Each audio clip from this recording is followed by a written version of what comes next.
Hormuz প্রণালীতে কর্তৃত্ব খাটানো Donald ট্রাম্পকে এবার বুড়ো আঙুল দেখালো শি জিনপিং। ট্রাম্পের অনুমতি ছাড়াই দিব্যি হরমুজ পারাপার হচ্ছে চীনা জাহাজ, যা দূর থেকে দেখা ছাড়া কোনো উপায় নেই মার্কিন নৌবাহিনীর। তাহলে কি হরমুজ মিশনেও ব্যর্থ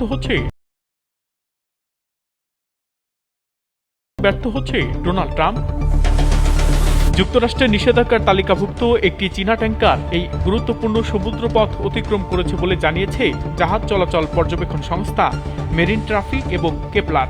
জাহাজটির নাম রিস্টারিং। তথ্য অনুযায়ী মাঝারি আকারের এই ট্যাঙ্কারটি সাংহাই জোয়ানোর শিপিং কোম্পানির মালিকানাধীন। এটি সংযুক্ত আরব আমিরাতের হামরিয়া বন্দর থেকে প্রায় 2,05,000 ব্যারেল মিথানল নিয়ে যাত্রা করছিল। প্রতিবেদনে আরও বলা হয়েছে, সাম্প্রতিক অবরোধ পরিস্থিতির মধ্যেও এটি হরমুজ প্রণালী পার হওয়ার প্রথম ট্যাঙ্কারগুলোর একটি, যা আন্তর্জাতিক জ্বালানি সরবরাহ রুটে নতুন নজর কাটছে।